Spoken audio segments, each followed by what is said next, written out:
여러분 안녕하십니까. 11월 28일 월요일에 MBN 뉴스와이드는 오늘도 변함없이 5분 모시고 시작합니다. 어서 오십시오. 네. 안녕하세요. 안녕하세요. 또다시 월요일입니다. 청와대의 국정 컨트롤 타워 기능이 상실됐다. 그리고 40일째 국정회의가 올 스톱 상태다 하는 지적이 나오고 있는데 조금 전에 청와대에서 김현웅 법무부 장관 사표는 수리했다 하는 소식이 전해졌습니다. 김현웅 법무부 장관의 사표는 수리됐고 최재경 민정수석이 낸 사표는 수리하지 않고 일단 보류됐다 하는 소식입니다. 그리고 친박 핵심 중진들이 오늘 모여서 박근혜 대통령에게 명예퇴진을 건의하기로 했다는 소식도 들어와 있습니다. 잠시 후에 자세히 다뤄보도록 하겠습니다. 일단 대통령이 내일 검찰 조사를 받을 수 없다는 변호인의 얘기부터 확인해 보도록 하겠습니다.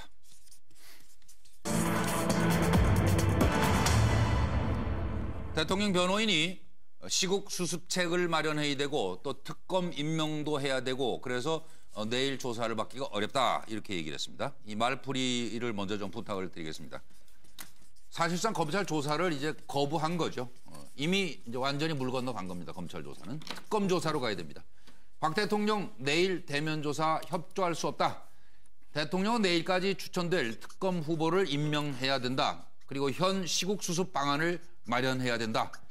변호인으로서 차은택, 조원동 부분 준비도 감안해야 되기 때문에 내일 조사를 지금 뭐 물리적으로 받을 수가 없다. 그런 얘기였습니다. 유영하 대통령 변호인. 29일 대면 조사 검찰의 최후 통첩도 거부했습니다. 네. 들어보시죠. 11월 15일 얘기입니다. 여러분 아시다시피 제기된 의혹이 엄청나지 않습니까? 제가 언론 스크랩만 보더라도 아무것도 안 해도 일주일 이상은 걸린다고 봅니다. 물리적으로 불가능하다고 봅니다.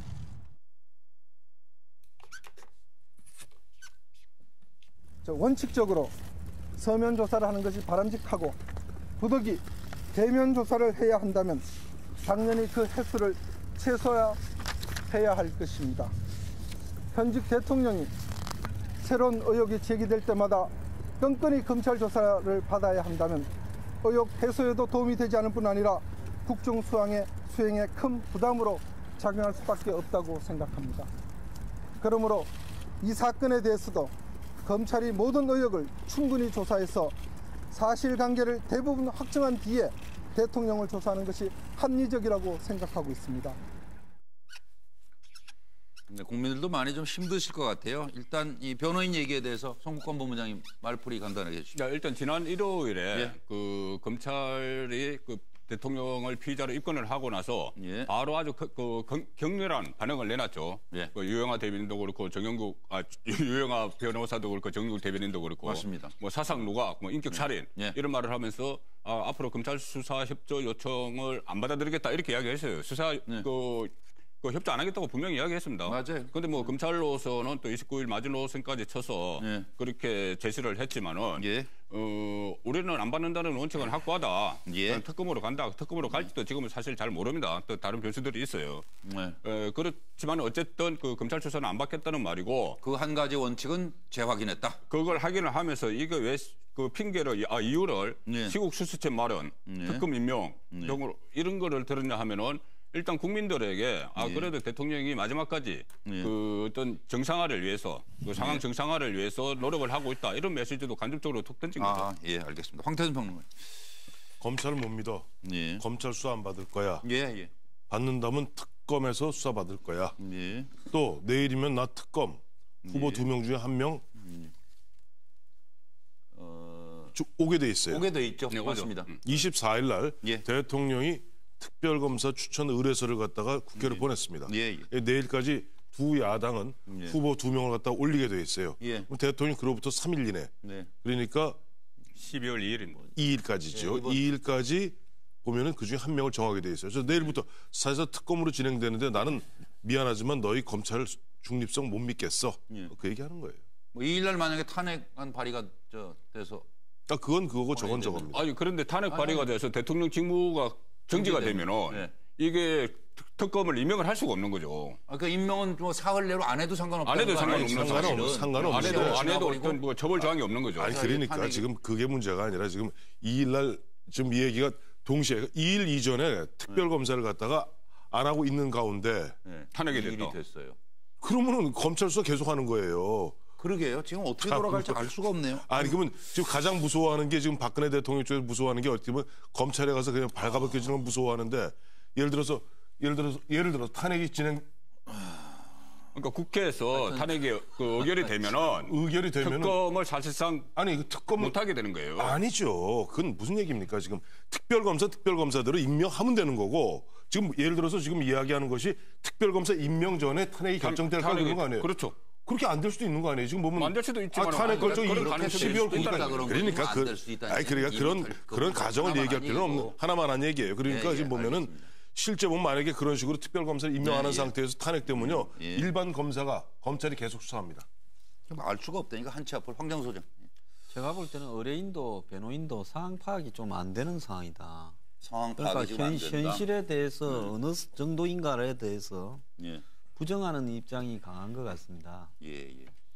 지금 뭐 이제 와가지고 시국 수습을 해본들 뭔 시국 수습 방안이 있겠습니까? 그리고 이제 와가지고 특검을 받니 안 받니 특검에서 조사를 이것도 이제는 무의미한 단계거든요. 그러니까요. 왜냐하면 탄핵이 뭐 특검 이전에 탄핵이 들어갈 건데 특검이 진행되기 전에 그래서 뭐 이런 부분에서 이 조사를 받는다라는 부분은 대통령이 물러날 땐 물러나더라도 법을 존중하기 위해서 끝까지 최선을 다하는 모습을 보인다라는 요식적인 부분이지. 근데 뭐 지금 이왕에 끝까지 갈 때까지 버틴다라는 자세가 아니면 제가 볼 때는 저렇게 하면 안 되거든요. 그래서 이제는 뭐 이왕 이렇게 된 거 버틸 때까지 버티고 자존심 세울 만큼 세우다가 뭐 한 방에 뭐 끝을 보겠다 이런 생각 같은데요. 현실 부정한다, 외면하고 싶다. 지금 자 현실이 부정하는 저 정도 단계에 가면 이제 끝이 멀지 않은 거죠. 대통령 생각은 맞아요? 변호인 혼자 얘기한 거 아니에요? 아니 제가 봤을 때 어떻게 변호인이 대통령하고 이야기를 하지 않고 저렇게 이야기를 할 수 있겠습니까? 네, 알겠습니다. 차재원 교수님.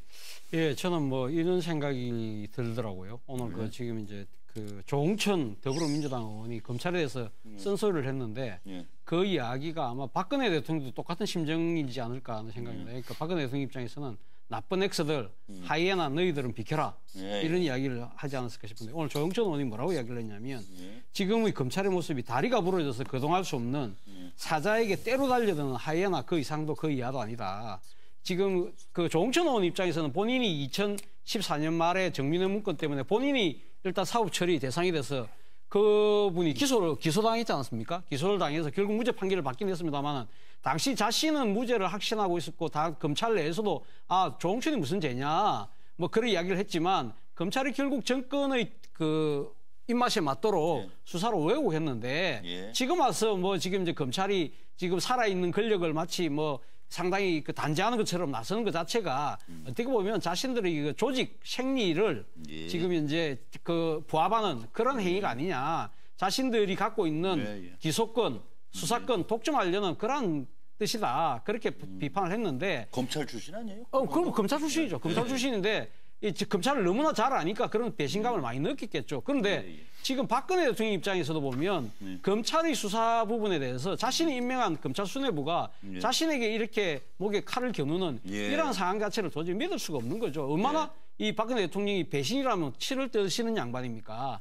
그렇기 때문에 차라리 내가 특검 가서 수사를 받는다 하더라도 검찰은 더 이상 안 받는다는데 그 뜻도 있지만 저는 오늘 지금 변호인이 시국 수습책 마련이라는 말을 했지 않습니까? 그 말을 굳이 했어요. 지금 그 이야기는 앞서 우리 앵커께서 말씀하셨듯이 이 친박계 중진들이 명예퇴진 건의를 한다는 부분하고도 맞닿아 있는 것 같습니다. 그 부분은 제가 좀 이따 다시 이야기하겠습니다. 예, 알겠습니다. 서영호 소장님. 네, 원샷 원킬.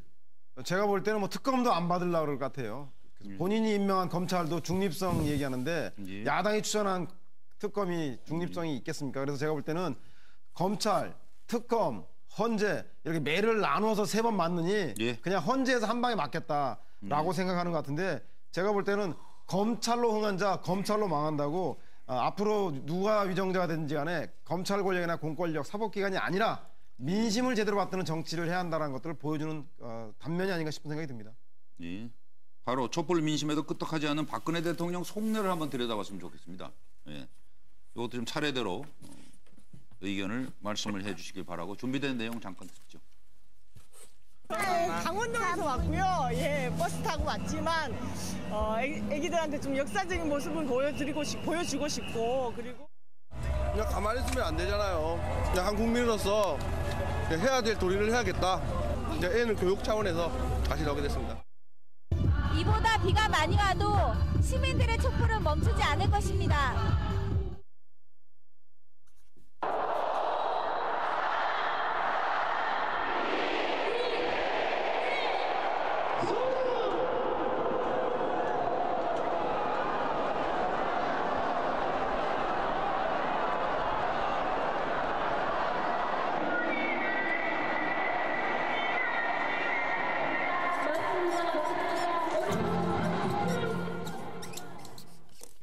지나실 것 같아요, 대통령께서도.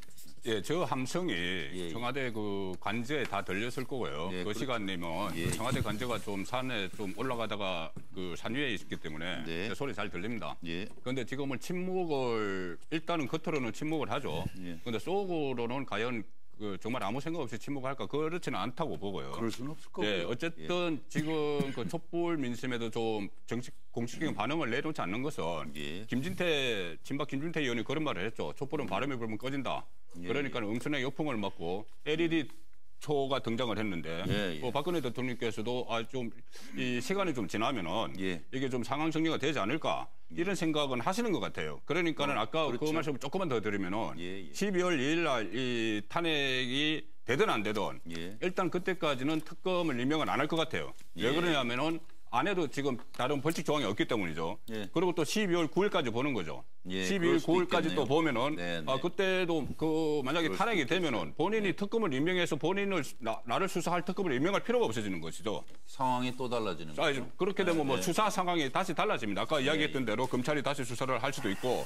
특검법을 또 다시 발의를 할 수도 있겠죠. 새로운 특검법을. 그러니까 그때 되면 상황이 또 달라지고 어쨌든 탄핵에 들어가도 좀 시간은 걸릴 거다. 박근혜 대통령은 그런 생각을 하고 계시는 것 같아요. 근데 어떻게 한번 황교안 생각에는? 잠깐만 이 말씀 좀 헷갈리시는 부분들이 있는데 검찰과 특검의 부분은 사법적인 부분입니다. 다음에 탄핵은 이른바 공무원들을 파면하는 문제예요.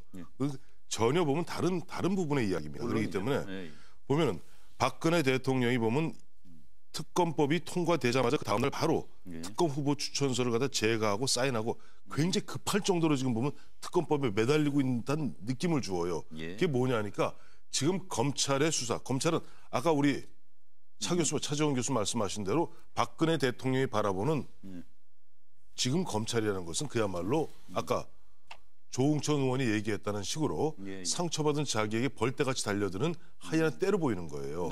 그걸 피하겠다는 겁니다. 그렇기 때문에 굉장히 급할 정도로 보면은 특검에 대해서는 아주 협조적이에요. 지금. 굉장히 협조적이에요. 빨리 특검으로 갔으면 좋겠어요. 특검을 빨리 가서 흔한 얘기로 나중에 어떻게 될 값에 지금 이 하이에나 떼들로부터 벗어나고 싶은 그런 심리적인 마음이 있는 것 같고. 근데 특검 임명을 예를 들어서 아까 송권 본부장 말대로 9일까지 늦춘다 한다고 해서 검찰 수사가 계속 더 압박을 하거나 그럴 건 없지 않아요? 아니죠. 어차피? 아니 그래갖고 아까 얘기한 대로 예를 들어서 지금 그와 같은 아까 조금 전에 이야기한 대로 특검 임명을 안 한 상태에서 탄핵 소추가 의결됨으로써 의결돼서 실제 특검을 임명할 수 없다면은 그때는 검찰 수사가 다시 부활하죠. 그럼 대통령 입장에서는 어쨌든 특검은 빨리 넘어갔으면 좋겠어요? 특검으로 빨리 넘어가는 게 편하죠. 특검을 중립적 특검이라는 이야기를 했는데 그러니까 이번 주니까 좀 보세요. 벌써 덫을 걸어놓은 거. 아니 그래 보시라니까 이번 주 금요일이니까 보시면 되는 거 아닙니까? 봐야 돼. 그리고 그럼 되는 거지. 아니 그렇지 않고 그거 갖다 굳이 거부할 사람이 이런 식으로 급하도록 갖다가 앞다퉈서 오자마자 딱딱딱 사인하고 보낼 리가 있겠습니까? 그리고 보면은 지금 보면 박근혜 대통령의 심정은 어차피 벼랑 끝이에요. 어제 벼랑 끝이고 지금 보면은 질문이 뭡니까? 지금 질문이 결국 이렇게 보면 1차, 2차, 3차, 4차, 5차 이르기까지 촛불 민심이 압박하는데 여기서 무슨 얘기하겠습니까? 지금 박근혜 대통령이 얘기할 수 있는 것은 그야말로 한 가지 얘기밖에 없습니다. 촛불 민심에서 뭘 얘기했죠? 아마 다들 그날 보셨을 겁니다. 하야, 퇴임하라고. 퇴진 아니죠. 퇴진, 체포, 퇴진, 예. 구속 이렇게 얘기하고 있습니다. 그러면 하야 외에는 거기에 응답할 수 있는 얘기가 없어요. 그렇기 때문에 지금 박근혜 대통령 입장에서는 이 시점에서는 지금 무슨 얘기를 갖다 할 수 있는 입장이 아니고 그야말로 여야가 지금 국회에서 탄핵을 갖다 언제 탄핵 소추를 언제 의결하느냐 이런 어떻게 기다리고 있는 이런 시점이라 봐야 되겠죠. 그럼 뭐 황정우 소장, 그럼 아무 할 얘기도 없고 뭐 할 행동도 없고 그런 상태예요, 그럼? 저는 인지 부조화 상태라고 봅니다. 상황이 얼마나 심각한가 하면요. 나중을 생각해서라도 이렇게 수습하면 안 되고요. 국민들한테 일단은 진지한 사과를 할 필요가 있죠. 그다음에 검찰 수사도 받는 모습을 보여줄 필요가 있습니다. 어차피 그렇게 하거나 안 하거나 끝은 같을 거 아닙니까? 그러면 법을 지키려고 했다라는 모습을 보여줄 필요가 있는데요. 굳이 그렇게 안 하겠다라는 것은 끝까지 권위를 지키겠다라는데 지금 뭐 권위라는 것이 남이 인정해야 지켜질. 제가 말씀 좀 들어보세요. 권위라는 게 남이 인정해야 권위가 서는 거지. 자기 혼자서 무슨 권위를 지키는 거겠습니까? 그러니까 상황 파악을 못 하고 있다는 거죠. 뭐 그렇게도 볼 수 있네요, 정말. 상황 파악을 전혀 못 하고 있다. 차재원 교수님. 예, 저는 이번 촛불 민심에서 제가 가장 두드리는 부분이 결국은 최고의 국민, 우리 위대한 국민의 모습이 아닌가 생각인데요. 본인 입장에서는 보면 본인은 지금 최악의 대통령의 지금 자리를 하고 있는 거 아닙니까? 그런 상황이라고 한다면 사실 이러한 대비 자체가 상당히 아마 겁날 겁니다. 아까 우리 황태순 평론가 말씀하셨듯이 이번에는 그냥 하야하라가 아니라 이제는 체포하라, 구속하라까지로 넘은 거는 상황이 상당히 겁나는 상황으로 지금 흘러가고 있는 거 아닙니까? 그렇기 때문에 아무런 말씀은 않고 있지만 상당히 불안할 거예요. 상당히 불안하고 아마 그런 박 대통령의 심리가 투영이 돼서 오늘 사실은 친박계의 중진들도 이 상황을 지금 탄핵 국면으로 가는 상황을 어떤 식으로 막자, 이 정치적인 테러를 찾자는 뜻이 아마 그래서 아마 명예퇴진 이야기가 나온 것 같은데 저는 청와대와의 교감도 상당히 있었다고 봅니다. 그 이야기 또 좀 이따 하겠습니다. 예, 알겠습니다. 네, 저는 한마디 말해도 고립무원 정권이 붕괴되고 있다고 해서 아주 심각한 위기 상황을 맞이하고 있어서 제가 볼 탄핵 결과가 나오기 전에 거치에 대한 중대한 결단을 할 수도 있을 정도다. 왜냐하면 이 정권은 아시다시피 검찰 정권이라고 할 정도로 초대 비서실장부터 시작해서 현재 법무부 장관 민정수석이 다 검찰 출신입니다.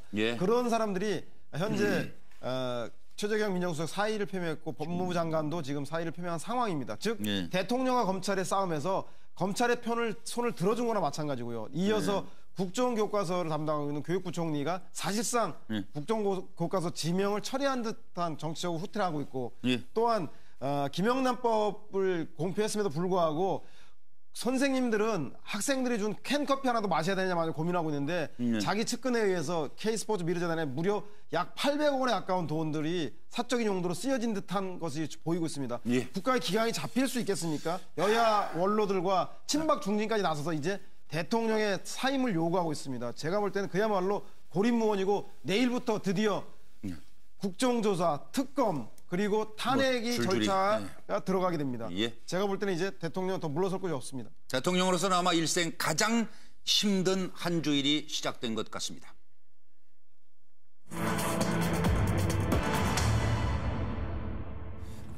조금 전에 말씀드린 대로 친박 핵심 중진들이 오늘 모여서 대통령에게 명예퇴진을 건의하기로 했다. 지금 이런 얘기가 들리지 않습니까? 오늘 비공개 오찬 회동이 있었습니다. 서청원, 정가변, 최경환, 유기준, 윤상현 이런 분들이 모여서 탄핵으로 국정 혼란이 이어지기보다는 질서 있는 퇴진이 적절하다. 그래서 이것을 이제 청와대에 전달하겠다.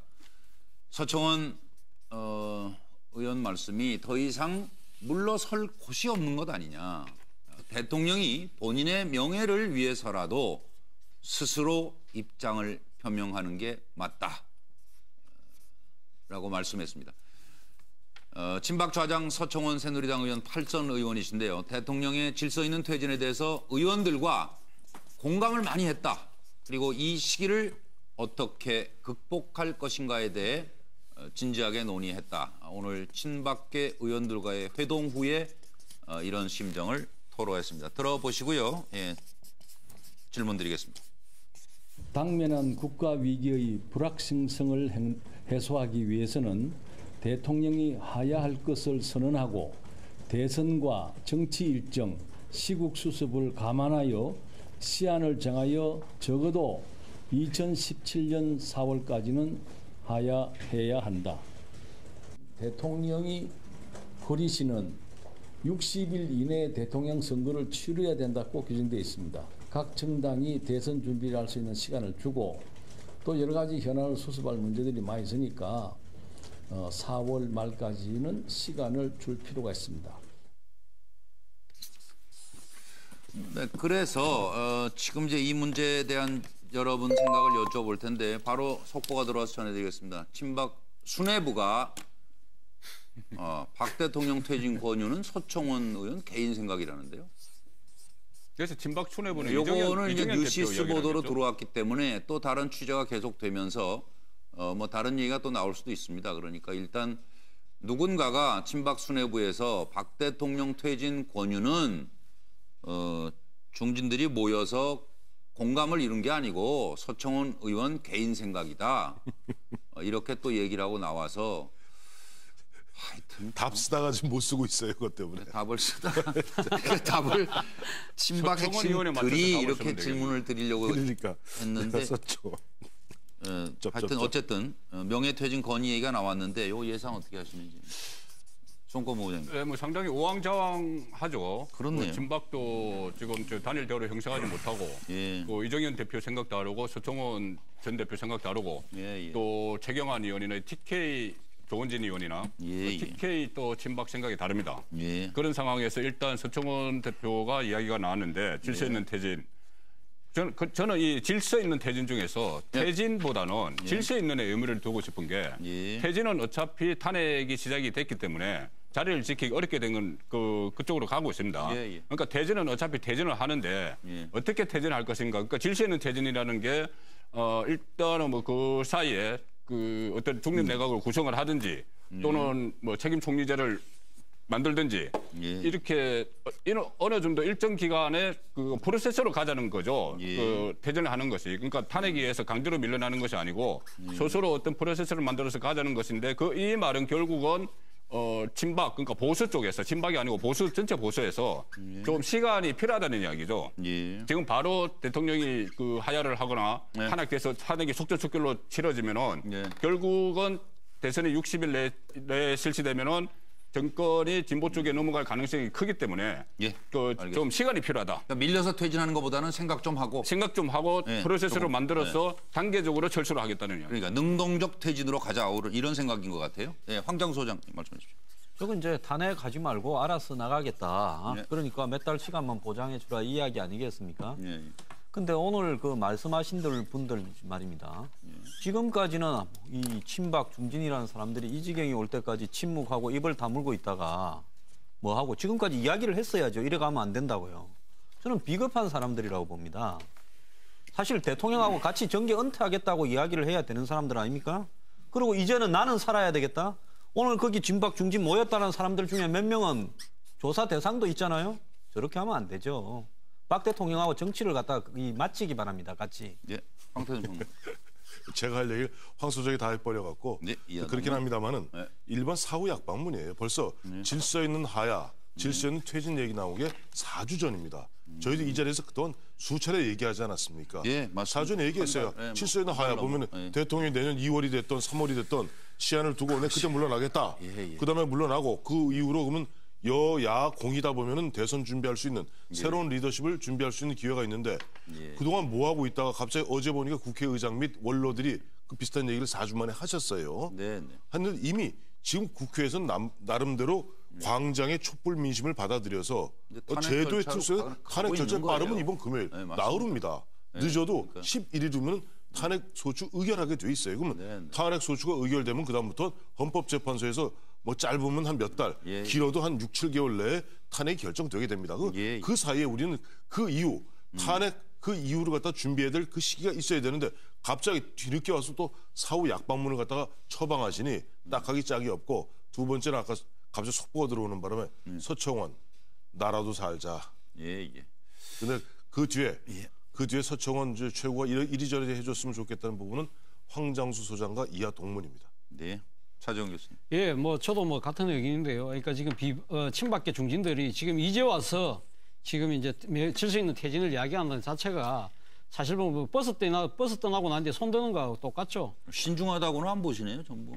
아니죠. 그러니까 지금 신중하게 이거 해야지. 버티면 될 거라고 생각했는데 지금 100만 촛불이 190만 촛불, 200만 촛불로 늘어나니까 야 이건 이거 감당이 불감당이다 생각해서 지금 이제 자기라도 살려고 지금 이제 몸부림치는 거죠. 그래서 말 그대로 미국의 닉슨 대통령 벤치마킹을 하는 거죠. 닉슨 대통령도 하원에서 탄핵안이 가결되고 상원 마지막 하나 남은 간문이 있을 때 그때 이 자진 사퇴를 한 거 아닙니까? 하야를 한 건데 당시는 미국은 정치 상황상 대통령이 물러나면 부통령이 이어받지 않습니까?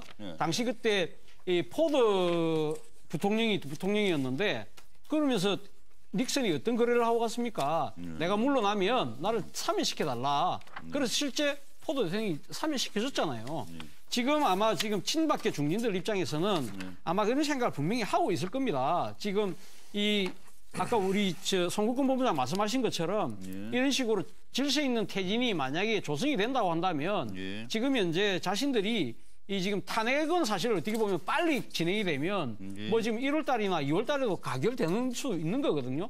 근데 대통령이 지금 한 4월 달 정도 퇴진하고 그러고 나서 2달 뒤 한 6월 달쯤에 조기 대선 일정을 만약에 내세운다고 한다면 그동안에 뭐 친박계들 입장에서는 충분히 호흡도 가다듬고 전국의 반전을 노릴 수 있다는 그런 아마 정치적 꼼수를 머릿속에 아마 계산을 했을 겁니다. 그런데 중요한 것은 닉슨이 저렇게 물러나고 난 뒤에 포드가 물려받았지만 정권은 결국 카트에게 넘어갔습니다. 민주당 정권으로. 네, 저는 뭐 친박의 의도, 대통령의 명예퇴진 얘기하는 거 두 가지 중에 그 정답이 있지 않을까 생각이 드는데 첫 번째는 촛불에 숟가락 얹기입니다. 대통령한테 뽑아먹을 건 뽑아먹었으니까 일종의 먹튀라 그래서 대통령 지키려다가 다음 선거 때 나도 죽게 생겼다라고 하는 생각으로 대통령에 대한 배신이거나 두 번째 끝까지 꼼수입니다. 얘기 나오는 게 명예퇴진할 테니까 내년 4월까지 임기를 보장하라. 아니 탄핵이 빠르지 뭐하러 그러면 명예퇴진하겠습니까? 그리고 개헌과 함께 동시에 추진이라던가 아니면 개헌을 조건부로 탄핵을 추진한다는 얘기인데 아니 수능 보고 온 날 아버지가 술 먹고 들어와서 그날도 늦게 들어오면 그 늦게 들어온 날 딸한테 야 너 엄마가 좋냐 아빠가 좋냐 물어보면 당연히 엄마가 좋다 그러죠. 대통령 주변에 권력형 비리가 일어나는데 대통령제가 좋냐 물어보면 당연히 대통령제가 안 준다고 그러죠. 거꾸로 물어보세요. 대통령이 원하는 현재 국회에다가 주겠냐고 원하는 국민 단 한 명도 없을 겁니다. 따라서 지금 이 시기에 느닷없는 개헌 얘기는 국민을 기만하는 행위입니다. 예상 어떻게 되냐고. 아니 저는 한 말씀 드리겠는데 이제 보면은 이미 한 달 전하고 지금하고 상황이 많이 달라졌어요. 달라졌죠. 특히 11월 20일 날 보면 대통령을 갖다가 사실상 피의자를 입건하지 않았습니까? 맞아요. 최순실 게이트에 보면 일부 공범으로 규정하지 않았습니까? 또 어제도 그렇지 않았습니까? 이런 상태에서 예를 들어 박근혜 대통령이 어제 전직 국회의장이나 오늘 서청원 의원이 얘기한 대로 내년 4월까지는 제가 대통령직 그냥 계속 할게요. 할게요. 그럼 그 대신 거국 총리 뽑아주세요. 계속 할게요. 그리고 내년 4월 30일에 그만둘 테니까 그러면 6월 30일 이전에 대통령 뽑아요. 이번 주 토요일 날 촛불이 어떻게 될까요? 알겠습니다. 그래서 이 문제에 대해서 지금 뭐 조금 전에 전해드린 대로 서청원 의원 개인 생각이다. 다른 수뇌부 인사들은 그런 합의를 한 적 없다. 서 의원의 사견이다. 이렇게 또 일축했다는 소식 들어와 있는데 어쨌든 박 대통령 최후의 보루였던 친박계 수뇌부에서조차 대통령 퇴진 문제가 거론되기 시작했다 하는 자체만으로도 박근혜 대통령으로서는 충격이 아닐 수 없다. 이런 지금 기사 내용인데요. 비박과 야당의 생각을 한번 좀 짚어봐 주십시오. 지금 어떤 생각들 가지고 어떻게 움직이고 있는지. 들어보시죠. 여야 협의 없이 탄핵 일정을 일방적으로 밀어붙이는 야당의 행태는 분명 잘못된 일입니다. 야당의 박지원 대표의 허무맹랑한 말은 그전에도 많았지만은 탄핵 찬성 새누리당 의원이 60명이 넘는다는 이것은 분명 거짓이고 여당 분열을 위한 해책입니다. 그 거짓말을 중단해 주시기 바랍니다. 제가 파악한 바라는 그 반밖에 되지 안 되는 걸로 알고 있습니다. 대통령은 즉각 퇴진해야 합니다. 우리 더불어민주당은 국민의 뜻을 받들어 탄핵안을 정확하고 실수 없이 준비해 나갈 것입니다. 국정농단과 국정 파탄에 책임이 있는 집권당은 구두로만 반성할 것이 아니라 조건 없이 탄핵에 동참해야 할 것입니다. 물론 야3당과 지금 현재 비박계 일부 의원들과 논의를 해서 결정하도록 하겠습니다. 새누리당에서도 어제 저에게 60여 명의 의원들이 박근혜 대통령 탄핵안을 찬성하고 있다고 말씀했습니다. 모든 법률적 탄핵 요건이 갖추어지고 있습니다. 대통령에게는 이제 일주일밖에 남지 않았습니다. 네, 이번엔 서영호 소장부터 네, 주십시오. 친박의 심정은 그런 거 아닐까요? 비박의 심정은 친박 너희는 안 나가냐? 대통령의 그 최순실 국정농단에 대해서 묵인 방조, 수수방관, 호가 호위한 사람 결국 친박 너희들 아니겠냐라는 생각이 있을 것 같고 야는 조건 없이 즉시 퇴진해야 된다. 여기에다가 뭐 4월까지 임기를 보장해 달라느니 내지는 뭐 개헌에 대한 입장을 밝히라는 이런 거 없이 국민의 뜻에 따라서 밝히면서 조건 없이 퇴진 의사를 밝히면 그때 국회와 야당이 함께 협의해서 이후 국정 일정에 대한 그걸 합의해 나가자 이렇게 얘기 나올 것 같습니다. 차재원 교수님. 예, 뭐 저 똑같은 생각인데요. 그러니까 비박 입장에서는 친박 또 함께 명의 퇴진해라. 당신들 이참에 정리해서 정식 떠나라. 그거고요. 야당은 누구 마음대로 벌써 떠났어. 정치도 타이밍인데 벌써 지금 이제 뭐 국민들이 요구할 때 안 하고 지금 와서 지금 이제 이렇게 말하는 것 자체가 상황 종료다. 늦었다. 상황 끝. 황정 소장님. 저는요. 이제 탄핵을 앞두고 있는 마당에 대통령이 사퇴를 하는 것도 저는 이렇게 옳지 않다 봅니다. 이제는 탄핵 절차를 갖다가 거쳐가지고요. 법적 제도적 절차를 거쳐서 물러가는 그 선례도 남겨야 되고요. 또 퇴임 이후에 그 부분에 대해서 책임을 지는 선례도 남겨야 된다 보고 있습니다. 질서가 있니 없니 하는데요. 탄핵을 그 과정을 거치는 부분이 무슨 질서가 없는 겁니까? 지금 야당들이요. 옛날에 자신의 뽑은 노무현 전 대통령이 탄핵 당했을 때 국회를 그렇게 비판하더니만 이제 본인들은 탄핵을 갖다가 법적 제도적 절차라고 이야기하지 않습니까? 결국 탄핵이라는 것은요. 질서 있는 과정이라는 것을 알아야 되고요. 사퇴하면 질서 있는 퇴진이고 탄핵하면 질서 없는 퇴진이냐 이런 이야기 하지 말길 바랍니다. 그다음에 대통령이 직무 정지가 되더라도 대한민국은 안 무너지고 갈 수 있다고 저는 봅니다. 그 훈련도 해야죠. 대통령 한 명한테 목매고 사는 시대 이제 끝났지 않습니까? 자, 비박은 우리 보고 맨날 어디가 있니 없니 뒤통수 때리니 하더니만 우리보다 더 나쁘다 이래 생각하고 있을 거고 친박이. 야당은 스스로 내부에서 무너지네 이럴 건데요. 저 말한 친박의 지도자들은요. 스스로 대통령 물러나라 하기 전에 정계 은퇴를 빨리 하기 바랍니다. 아까 뭐 청와대가 뭐라고 그랬죠? 무슨 상태? 인지? 부조화. 친박의 상태는? 그 인지 부조화도 아닌 그것보다 더한. 예, 알겠습니다. 황태순 평론가. 이제 탄핵 소추돼 갖고 아까 거듭 말씀드렸지만 탄핵 소추되는 것은 대통령 등 그리고 고위 공직자를 파면하는 과정이에요. 파면된다 해서 그다음에 현재 좀 거론되고 있는 검찰에서 지금까지 거론되었던 사법적인 그런 것이 면책이 되지 않습니다.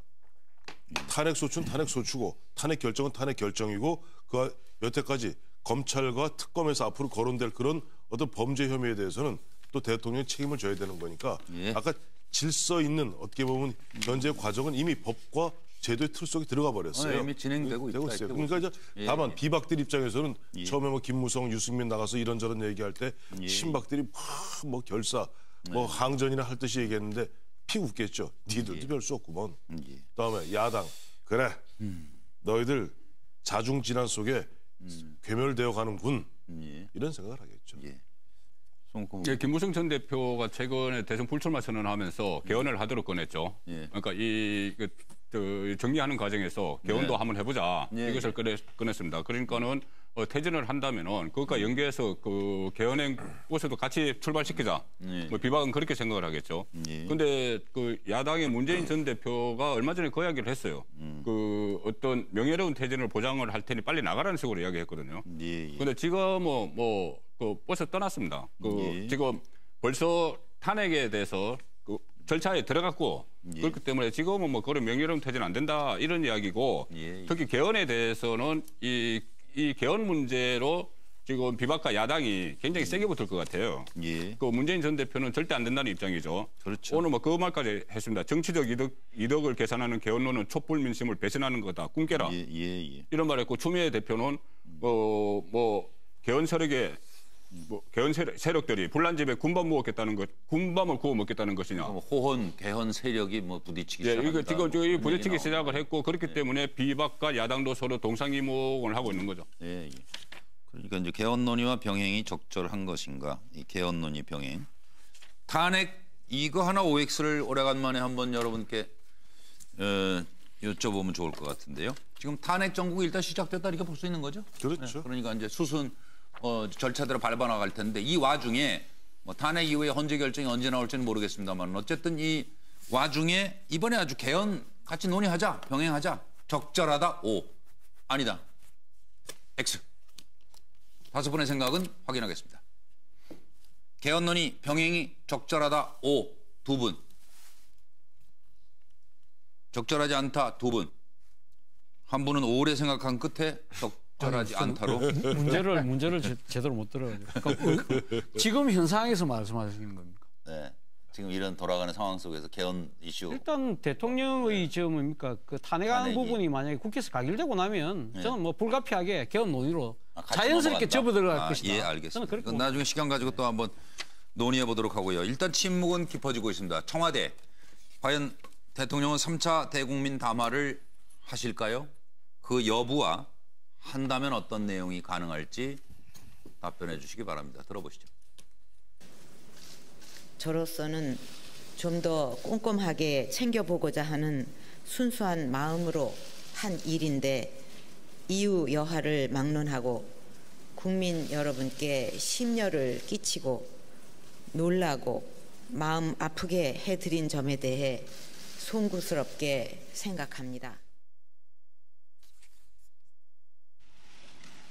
무엇으로도 국민들의 마음을 달래드리기 어렵다는 생각을 하면 내가 이러려고 대통령을 했나 하는 자괴감이 들 정도로 괴롭기만 합니다.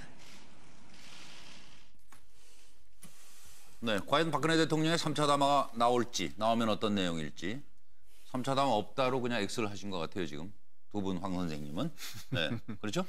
예. 황태순, 황장수 두 분은 3차 대국민 담화는 3차 대국민 담화가 만약 있다면은 박근혜 대통령의 하야 성명 외에는 아마 없을 겁니다. 네, 송건 본부장님은 무슨 생각으로?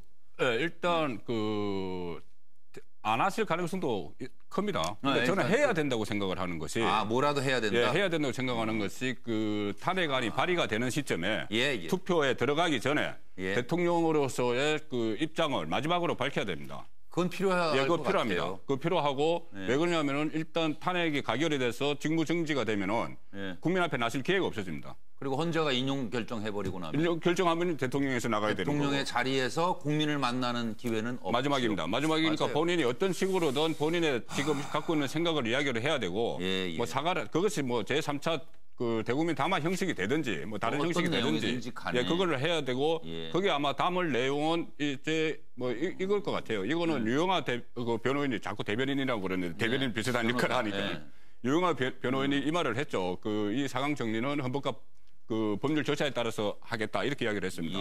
똑같은 그 맥락에서 박근혜 대통령도 이 말을 하면서 탄핵을 받아들이는 그런 뉘앙스를 뭐 이야기를 하겠죠. 저는 이래 봅니다. 박 대통령이요. 오늘까지 상황으로 보면 사과 안 하는 게 낫습니다. 오늘 검찰 수사를 안 받겠다 이런 자세를 가지고 있다면 괜히 사과하면 또 더 문제 될 거예요. 그리고 사과문을 쓴다 하면 진정으로 국민들에게 위로하기 위해서 사과문을 쓰려면 청와대 안에서 쓰지 말고요. 외주 용역을 좀 줘가지고 외부에서 누가 좀 써준 걸 가지고 읽는 게 훨씬 나을 것 같습니다.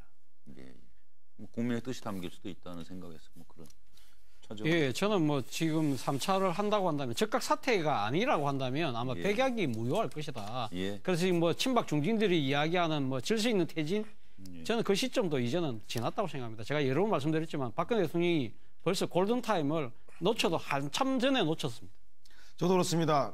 사임 말고 만약에 사과를 한다면 지난번 사과는 K스포츠 미르재단에 대해서 문화융성과 체육진흥이라는 얘기를 했는데 지금은 도대체 최순실의 딸인 정유라의 친구의 아버지 납품을 대기업에 부탁한 거, 그리고 차은택의 지인을 KT 전무로 임명하라고 하는 거, 그리고 그에게 광고를 몰아주고 한 거, 이거에 대해서 무슨 변명을 할 게 있습니까? 이게 국정운영과 무슨 관계가 있습니까? 따라서 저는 3차 담화는 없을 거고, 한다면 대통령직을 물러나겠습니다라고 하는 것밖에 할 게 없다라고 생각이 듭니다.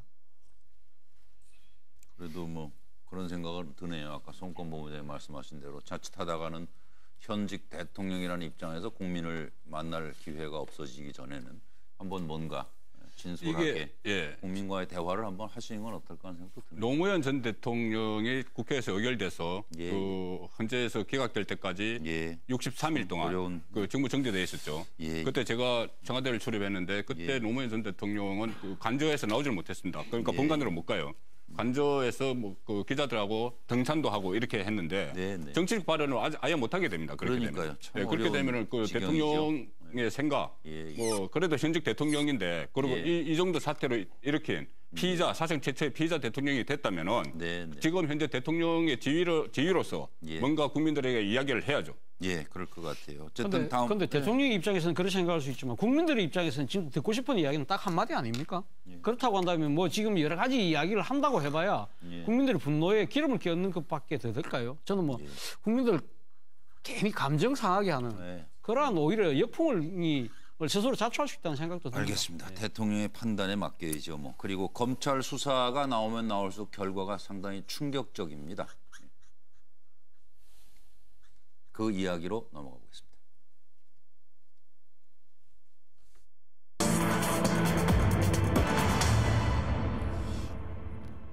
검찰이 지금 사실상 또다시 박 대통령을 공동정범으로 적시했습니다. 이건 뭐 차은택, 뭐 송성각에 대한 공소장에 이렇게 기재를 한 거죠. 그래서 일단 뭐 KT 채용 문제, 광고 대행에서 선정까지 직접 지시했다. 이렇게 공동정범으로 적시한 이것은 무엇을 말하는지 일단 여쭙고 싶습니다. 그리고 차은택이 최순실의 지시로 김기춘을 만났다.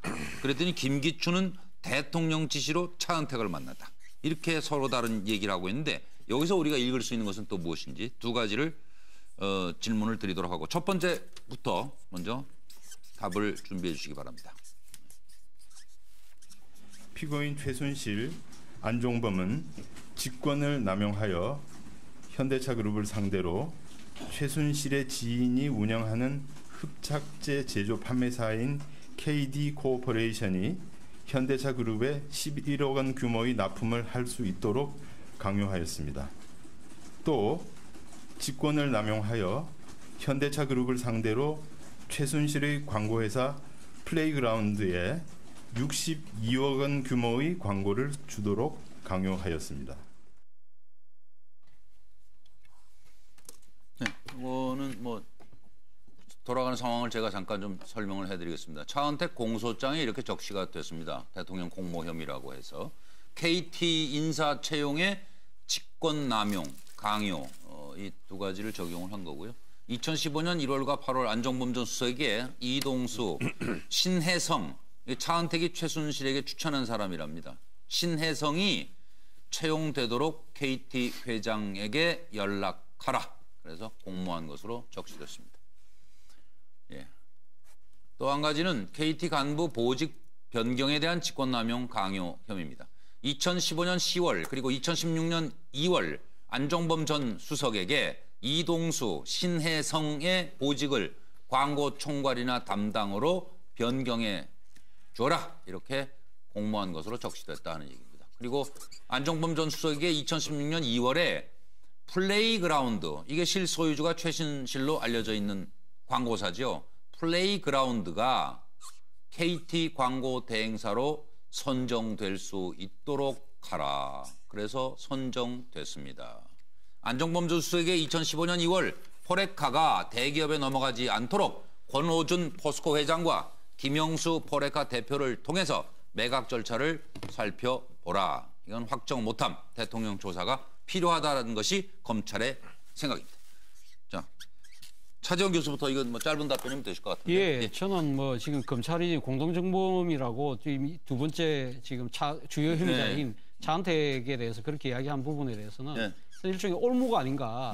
올무라는 말 기억하시죠? 그 홍준표 홍준표 경남지사가 지난해 그 성완종 리스트에 걸렸을 때 이것은 뭐 올무다. 빠져나려고 하면 더 옥죄일 수밖에 없다. 옥류 풀려면 차분하게 풀어야 된다고 했는데 그럼에도 불구하고 지금 홍준표 지사도 1심에서 지금 유죄 판결 받았습니다.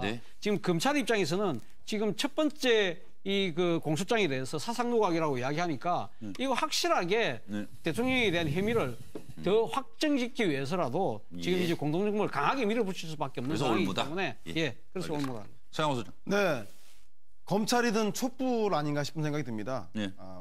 최순실 안종범에 이어 차은택까지 잡아 넣었어요.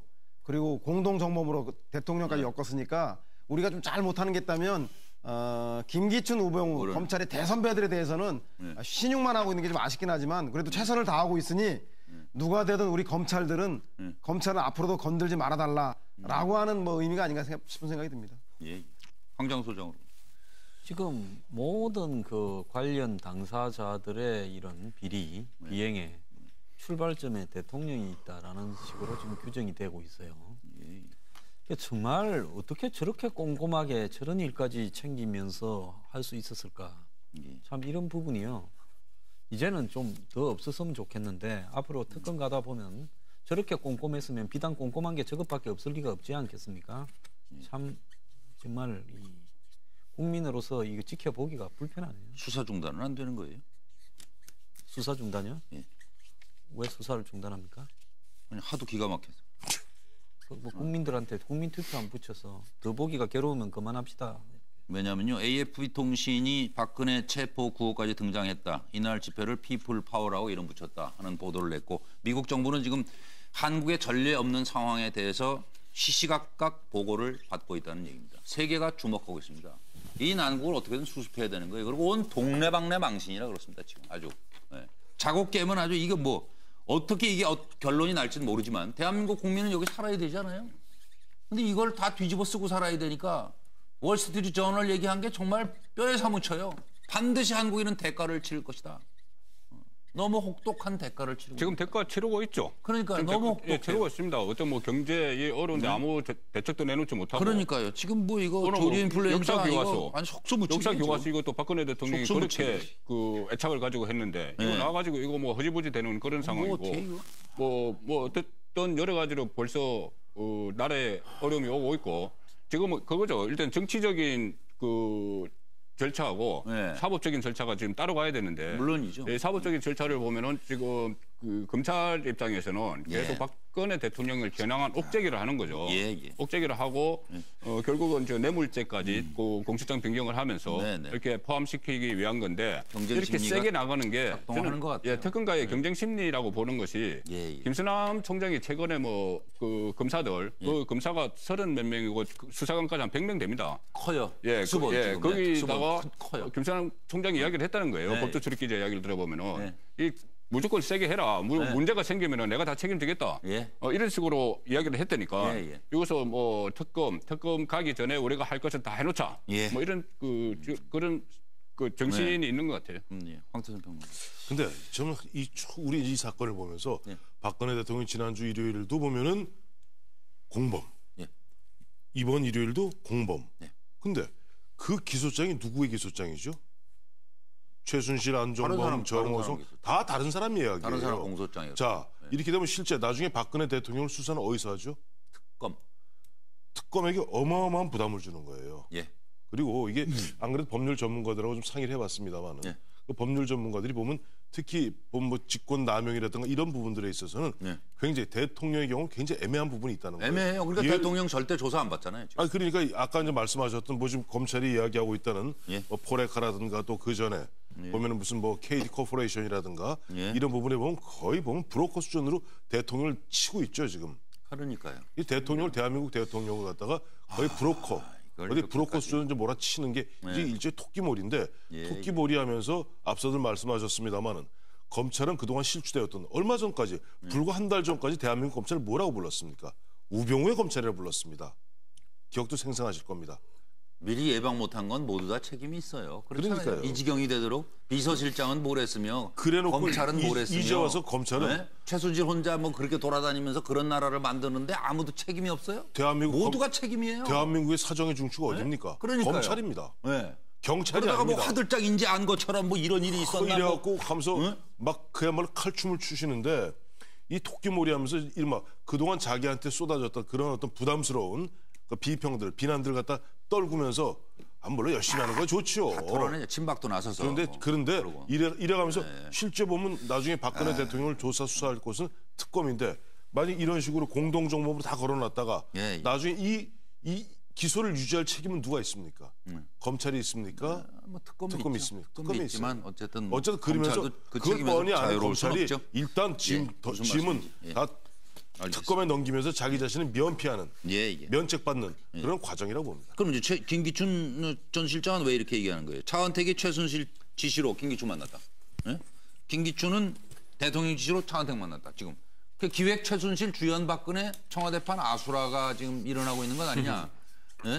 가족 간 교류를 끊고 외롭게 진행했다고 선언했어요. 대통령께서는. 그랬더니 전부 중간에 김기춘 전 비서실장이 등장하는 거예요. 차은택, 최순실의 지시로 김기춘을 만났다. 그랬더니 나는 최순실을 몰라요. 나는 대통령 지시로 이 사람을 만난 거예요. 이렇게 얘기를 하고 있어요. 그리고 김종 전 체육부 문체부 차관은 김기춘 실장이 정유라를 돌봐주라고 했어요. 뭐 모른다는 김기춘 전 실장 입장도 이해해요. 뭐 이러니까 김기춘 전 실장 말씀이 정신이 이상하구만. 그리고 국정농단은 몰랐다. 자괴감이 든다. 차원병원은 최순실과 뭐 같이 다녔다. 이런 얘기죠 지금. 최순실하고. 네. 김무성. 대통령 조력자는 김기춘이다. 더불어민주당 김기춘은 소환조사해야 한다. 국민의당 박지원. 김기춘은 법률 미꾸라지다. 유경재단 전 관계자. 재단 분규 당시 김기춘 최태민을 찾아왔다. 기춘대원군이 정말 몰랐을까요?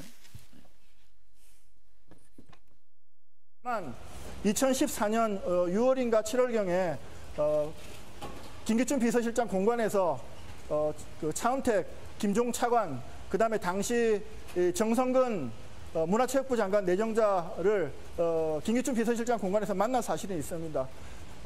어디를 좀 찾아가봐라 하고 가봤더니 거기가 청와대 비서실장 공관이었고 거기에서 김기춘 비서실장을 만났다고 합니다. 그래서 한 10분 정도 김기춘 비서실장과 면담을 했다고 합니다. 그래서 어쨌든 이렇게 얘기하고 있는데 누군가 거짓말하는 거예요? 어떻게 받아들여야 돼요? 저는 그 아까 저 김종민 변호사죠. 김종민 변호사가 이제 차은택 씨 얘기를 갖다 저렇게 했고 마치 보니까 뭐 저 최순실 변호인 또 이재경은 또 저기도 굉장히 불만을 갖다 토로합디다만 어쨌든 김기춘 전 실장 같은 경우는 지금까지 난 핵심은 최순실을 모른다 아니에요. 최순실하고 만난 적도 없고 전화한 적도 없고 없다는 거 아닙니까? 없는데 보니까 최순실 지시로 김기춘을 만나. 그러니까 이게 보니까 아마 박근혜 대통령과 최순실 간에 쏘곤쏘곤 얘기가 있었던 것 같아요. 중간에 박 대통령 꼭 끼잖아요. 박 대통령 껴요. 박 대통령 끼니까 박 대통령은 김기춘 실장한테 지시를 했겠죠. 보면은 그 정성근 문체부 장관 그 저 내정자도 한번 면담을 하고 그 김기춘 실장도 얘기하고 있잖아요. 대통령 지시로 면담해보라. 10분 동안 면담하고 보고 했다는 거 아닙니까? 그리고 어쨌든 그런 가운데 최순실은 차은택이 그렇게 자기 힘을 과시함으로써 그다음부터 차은택을 장악을 했죠. 그러니까 하여튼 두 사람 말 다 지금은 맞는 것 같아요. 아니 뭐 시키는 대로 했죠. 황장우 소장. 시키는 대로 했지 난 그 사람 잘 모르는 사람이다. 그거 기도 하고. 결국 모든 것은요. 이 차은택도 결국 문학의 황태자가 되는 과정에서 최순실과 박통 사이에서 연락관계 아닙니까? 그런데 그 부분에서 이제 김기춘은 전부 다를 다 시켜서 나는 했다. 그러니까 안종범과 정호성아 이런 어떤 이 전철로 가고 있는 거죠. 다만 이제 저기 안종범이나 정호성은 또 김종은 그 부분이 직접적으로 어떤 비리를 저지르는 부분에 시켰지만 지금 김기춘은 일단 만난 것만 이렇게 이야기를 하고 있지 않습니까? 그러니까 뭐 본인도 앞으로 나올 포지션은요. 끝까지 저 포지션을 지켜갈 것 같아요. 나는 대통령이 시킨 부분만 했다. 나는 그렇다고 무슨 비리를 나한테 직접 시켜서 내가 한 건 없다. 지금까지 포지션은 그렇죠. 앞으로 이제 그렇게 추가적으로 더 나오나 지켜봐야죠. 그 김기춘 실장이 그 당시 대통령 비서실장은 청와대 인사위원장이거든요. 그 인사위원장이 사실은 장관 내정자, 고위공직자 후보자를 만나는 게 이상할 건 없어요. 창조경제추진단장이라는 자리에 갔으니까. 갔으니까 보면 면담하는 것은 대통령 대신 면담을 그 인사위원장에서 누가 하겠습니까? 그러니까 이상할 건 없는데 하여튼 그러나 국민들 머릿속에 그게 이상하게 느껴져요. 앞으로 그런 부분들은 국정조사나 특검에서 밝혀내야 될 부분이겠죠. 세월호 7시간 동안도 김기춘 실장은 움직이지 않았습니다. 왜? 지시가 없었기 때문에. 그게 김기춘 비서실장의 비서실장으로서의 업무 태도가 아니었나 하는 생각이 지금 갑자기 드네요. 그러니까 비서실장도 비서입니다. 비서이기 때문에 김기춘 실장은 대통령이 나는 대통령의 비서다. 시키는 일만 했다. 이것이고. 그렇죠. 저 전태익 씨는 나는 뭐 최순실의 하수인이다. 심부름꾼이다. 이렇게 다 지금 그러고 어떤 책임을 넘기는 것인데 조금 전에 그 인사위원장 말씀하셨잖아요. 인사위원장이 만날 수 있습니다. 만날 수 있는데 좀 그 이상할 게 없는데 이상한 일이 벌어졌어요. 그 이후에. 그 전태익 씨가 최순실 씨 지시로 김기춘 그 비서실장을 만났다는 게 2014년 6월 7월이죠. 2014년 8월에 그 전태익 씨가 문화융성위원회 위원이 됩니다. 바로. 그다음에 그 김종덕 대학원 은사 문체부 장관 되죠. 그다음에 12월에 김창률 외삼촌 그 문화수석인가요? 교육문화수석 되죠. 그다음에 또 같은 그 해에 같은 12월에 송성각 콘텐츠진흥원 원장 되거든요. 이건 아무리 봐도 이상한 것이죠. 그때 당시에 인사위원장이 김기춘 실장이었고 그 인사검증 담당하던 사람이 우병우 민정비서관, 민정수석 때는 아니고 민정비서관. 그러니까 모든 게 지금 그 넝쿨처럼 이렇게 엮여 있어요. 그냥 다 거쳐간 사람들로 생각하시는 것 같아요. 김기춘 실장은. 그 사람 인사하려니까 했다. 그리고 그 이후에 연락 없었다. 그 사람이 하는 사업이나 이건 차은택 얘기입니다. 일에 관여하거나 지원한 일은 나로서는 전혀 없다. 저희들끼리 뭘 해먹었는지 말든지 나한테 묻지 마라. 이런 입장 같기도 하고. 그런 김기춘 실장의 말씀을 들으면은 법적으로는 법적으로는 문제가 될 게 없으나 없어요. 대한민국 그야말로 도승지로서 도승지 역할이 뭡니까? 워치독 역할도 해야 되고 게이트키퍼 역할도 해야 돼요. 수문장 역할도 해야 되고 대통령 감시견 역할을 해야 됩니다. 그런데 그 뒤에서 본인이 어떤 인사위원장으로서 검증되었던 그 사람들이 그 이런저런 아니 민정 말고도 여러 군데 그런 소문이 없겠어요. 그럼요. 근데 그 갖다 거기 아무 책임이 없다는 식으로 발뺌하는 모습은 그야말로 그래도 일국의 저 국무위원인 법무장관까지 지나고 비서실장까지 지나시는 분으로서 역사에 대해서 너무 그 뭐랄까 역사를 우습게 하는 말씀인 것 같아요. 차정원 교수님. 그래서 저 김기춘 비서실장이 지난주 인터뷰에서 그 이야기했습니다. 뭐라 했냐면 무능하다면 할 수 없지만 난 그래도 몰랐다. 난 차라리 스스로 무능한 바보가 되겠다고 한 거 아닙니까? 본인이 그렇게 하겠다는데요. 뭐 어떻게 할 겁니까? 그래서 제가 봤을 때는 지금 이제 김기춘 비서실장 입장에서는 나는 트랙이도 아니다. 나는 뭐 깃털 몸통도 아니고 깃털도 아니고 트랙이도 아니다. 잘하셨습니다. 트랙이가 경상도 잘하셨다고요. 사투리로 그렇게 말씀드리고 싶은데 갑자기 드네요. 트랙이가 경상도 방언으로 이 털이라는 뜻입니다. 털. 자기는 그러니까 털도 아니라는 거죠. 근데 차은택 씨 같은 경우는 그래도 조그만 양심은 있는 것 같아요. 저는 그래도 깃털이라는 나름대로 조금은 간여에 잘못했다는 부분은 인정하는 거죠. 뭐 뭐 많은 사람들은 차은택 씨를 문학의 대통령이라고 했지만 저요 최순실 시킨 대로 다 꼭두아씨였거든요. 저 말 그대로 깃털이에요. 결국은 자기에게 주어진 이 뭡니까 이 죗값을 조금이라도 조금 덜 치르겠다는 하나의 몸부림이죠. 들어보시고 다음 저 서영호 선생으로 갑니다. 저도 같은 생각인데요. 잠깐만요. 들어보시죠. 준비된 내용 좀 듣고 가겠습니다. 저 하나로 인해서 이렇게 크게 무리를 일으켜드려 진심으로 죄송합니다. 최순실 씨와 무슨 관계입니까? 정말로 죄송합니다. 최순실 씨와 무슨 관계입니까? 정말 이번 기회에 많이 느끼고 깨닫고 반성하고 있습니다. 최순실 씨와 최근에 연락하신 적 있으세요? 방금 질문하신 부분들 검찰에서 진실되고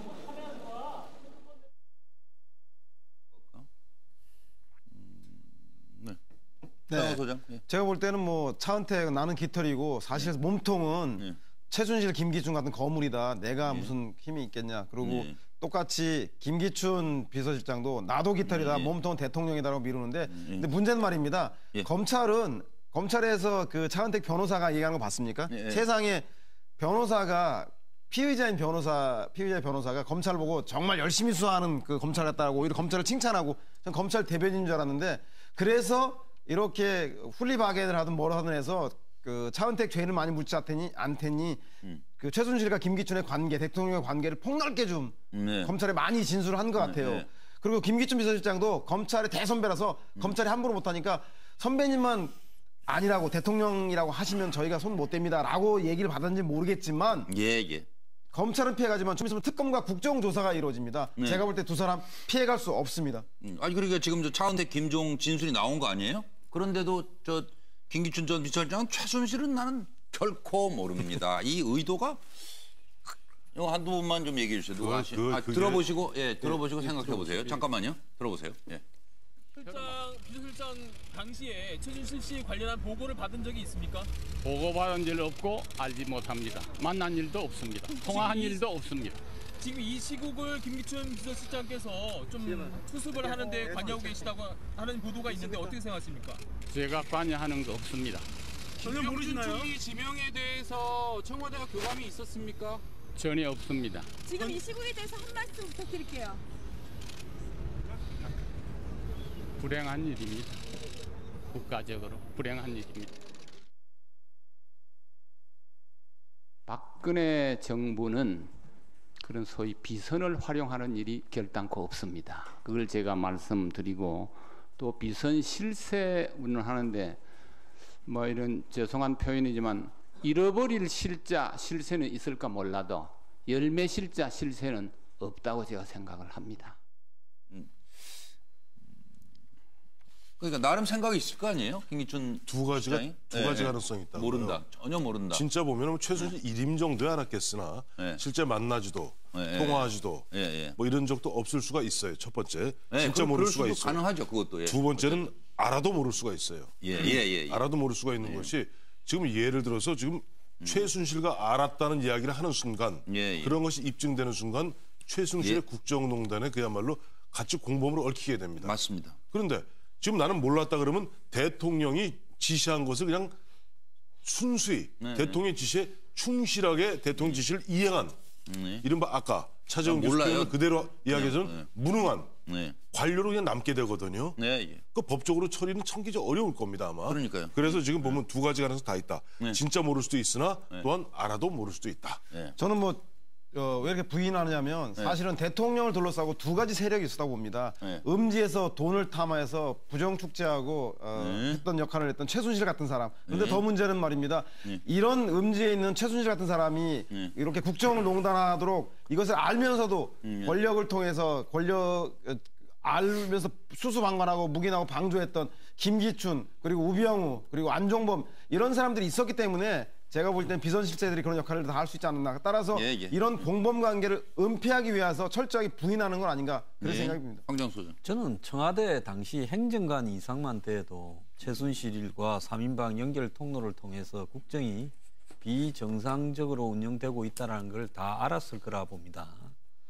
그리고 뭐 이 검찰, 경찰, 뭐 국세청, 국정원 등 이런 어떤 사정기관조차도 어느 한 군데 제대로 작동을 하지 않았다라는 것은 분명한 사실이죠. 그 문제에 대해서. 그게 무서워. 그걸 건드리려다가 그 경찰이 한 명 죽은 거 아닙니까? 맞습니다. 그렇기 때문에요. 그때 당시에 그런 어떤 이 틀 속에서 결국은 내가 어떤 비리가 깜빵에 갈 수 있는 어떤 기업체를 보고 돈을 내라 했다든지 이런 부분이 나오기 전까지는 나는 그 시기엔 다 그랬는데 뭐 내가 그런 부분에 대한 것들은 그냥 감수한다. 무능이나 이런 부분은 다 그렇게 해서 저 정권에서 일을 할 수 있었던 거다. 그렇기 때문에 그런 부분이 나오기 전까지는 나한테 덜 먹이지 마라. 지금 이런 포지션을 딱 정한 것 같아요. 그러니까 김기춘 실장이 어떤 뭐 기업에 뭐라 한다든지 좀 안종범류와 비슷한 행태가 하나 더 나오기 전까지는 저분의 태도는 절대로 변하지 않을 거다라고 보고 있습니다. 본인은 또 그런 부분에서는 어느 정도 처리를 해놨다 이런 생각을 하겠죠. 안다 모른다 또는 뭐, 만난 적이 있다 뭐 또는 뭐 통화한 적이 있다 없다 이 부분도 뭐 의미가 있지만은 가장 중요한 것은 김기춘 실장이 박근혜 대통령의 지시를 받아서 했던 일들 차은택 씨를 만나고 했던 일들 그 뒤에 최순실 씨가 있었나 없었나 그게 가장 중요한 것이죠. 그것을 알고 있었는지 이게 최순실 씨를 통해서 그 대통령에게 와서 대통령이 지시를 내린 것인지 이것을 알고 있었는지 모르고 있었는지 그 부분이 상당히 중요한 것이 만약에 그 알고도 그대로 따랐다면은 이것은 그 직무유기죠. 직무유기고 그조차도 모르고 대통령이 예를 들어서 그 정두라 씨 좀 챙겨주라 이렇게 그 김기춘 실장이 김종 전 차관에게 이야기했다는 거지 않습니까? 뭐 수시로 전화하고 보고하고 뭐 그러고 지냈대요. 그렇다면 정두라 씨가 누군지는 알아봤어야죠. 그렇다면 그 최순실 씨와 연결고리가 다 드러날 것이고 그러니까는 그 대통령의 지시 뒤에 최순실 씨가 있었나 없었나 그것은 분명히 알고 있었을 거라고 저는 봅니다. 조금만 더 깊이 들어가 볼까요? 김기춘 전 비서실장 과연 누구일까요?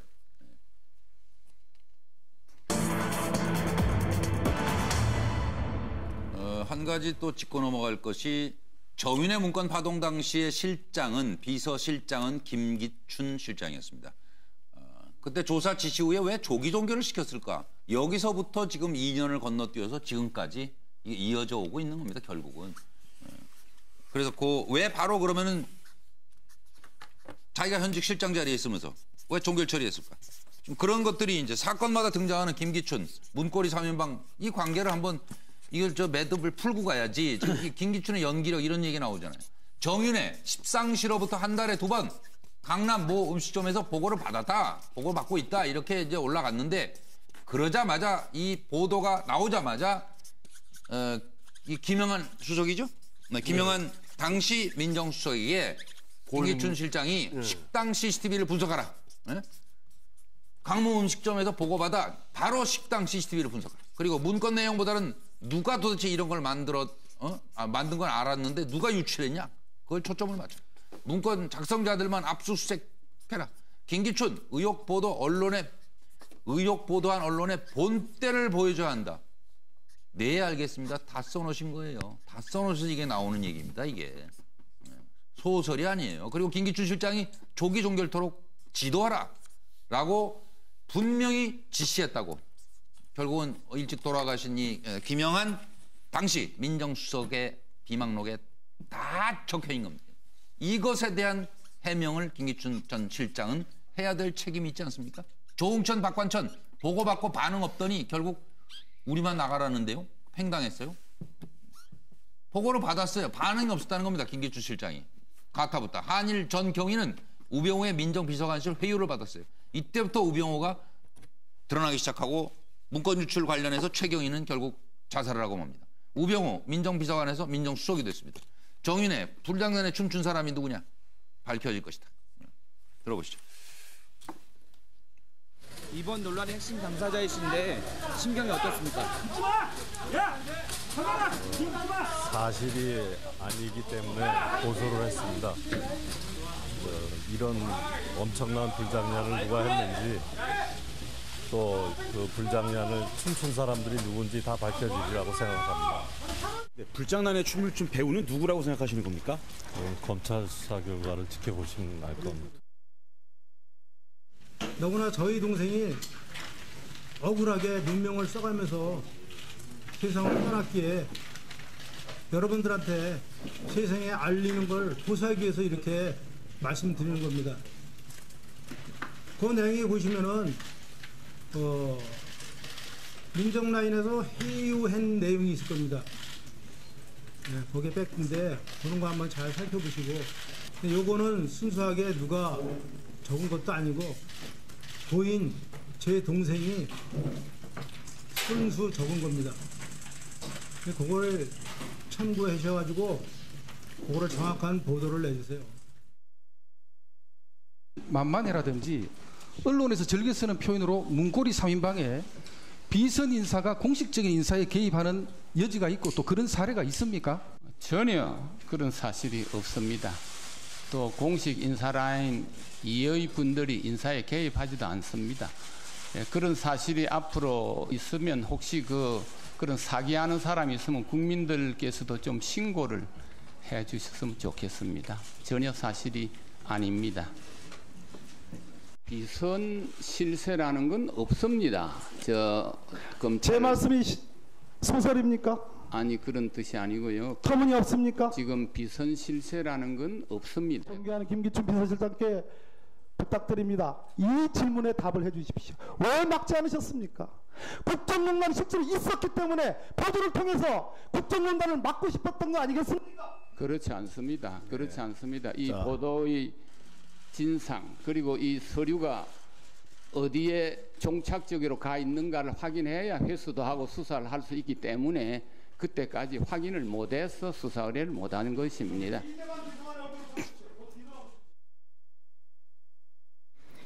우리 비서실장께서는 정말 그 드물게 보는 정말 사심이 없는 분이고 또 그렇기 때문에 뭐 가정에서도 참 어려운 일이 있지만 그냥 그 뭐랄까 그런 자리에 연연할 그런 이유도 없이 옆에서 도와주셨습니다. 또 여기 청와대 들어오실 때도 이제 제가 요청을 하니까 마지막 봉사라고 생각하고 최선을 다하겠다 하고 오셨기 때문에 그 전혀 그 자리에 연연하지 않을 뿐만 아니라.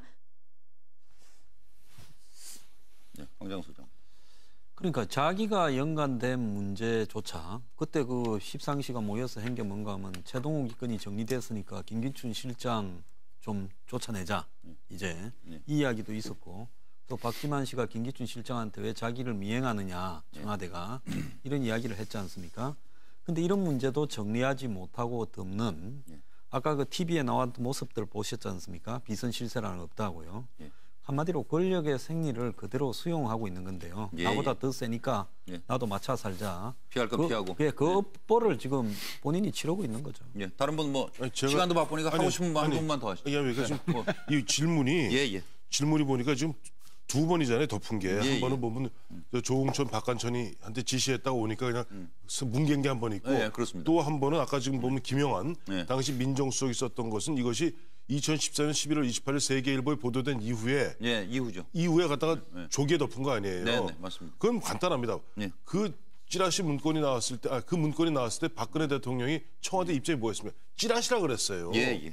대통령이 찌라시라 그랬으니 시키는 대로 나는 비서 그러게 조기 좀 대통령이 이건 찌라시다라고 딱 얘기해 버렸는데 그다음 뭐라고 그러겠습니까? 그러니까 모든 거는 김기춘은 왜 그러면 그 당시 저 조사 지시 후에 바로 종결 처리했을까? 정인의 문건 관련해서 앞에 거의 뒤에 거지. 그것도 시키는 대로 그게 그냥 답이 하나네요. 그냥. 시키는 대로 아니 시키는 대로라기보다는 그러니까 지금 김기춘 비서실장이 사실 비서실장 임명되고 난 뒤에 처음 춘추관 기자실에서 그 대통령과 관련된 메시지 이야기를 전달하면서 뭐라고 이야기했냐면 윗분의 뜻에 따라서 뭐 이렇게 이야기를 했습니다. 윗분이라고 했습니다.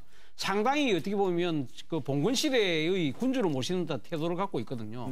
지금 현재 그러니까 김기춘 비서실장이 그만큼 박근혜 대통령 사심 없는 분이라고 치키쇼는 이유 중에 하나는 절대 박근혜 대통령에 대해서 일종의 뭐 항명, 하극상 이런 것뿐만 아니라 시키면 시킨 대로 딱 하는 그 절대적인 충성을 바치기 때문에 아마 그렇지 않았을까. 그렇다고 한다면 지금 그 정민회 문건을 사실 그 뭐 세계일보가 그때 또 추가로 보도를 했습니다만 그게 벌써 비서실세의 국정농단에 대한 이야기가 담겨 있지 않습니까?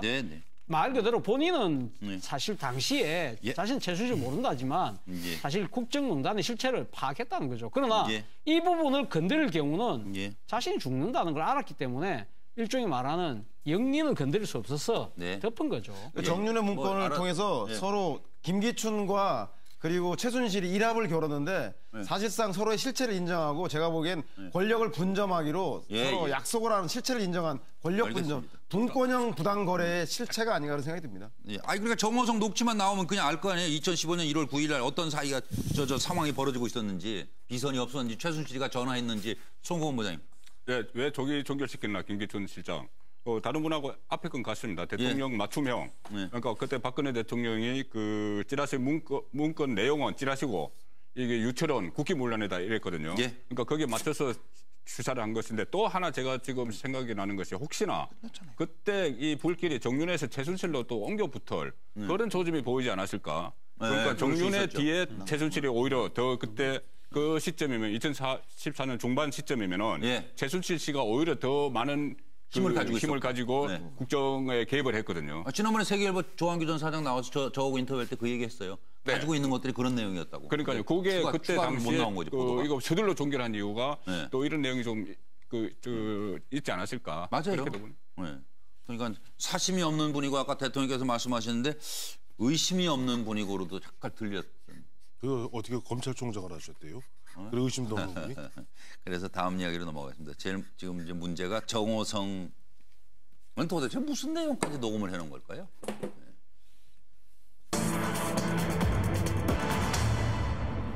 정호성의 음성 파일 파괴력이 어떻길래 자꾸 이게 얘기가 들쭉날쭉. 검찰이 오늘 또 얘기했습니다. 특수본 관계자라고 자꾸 나오는데요.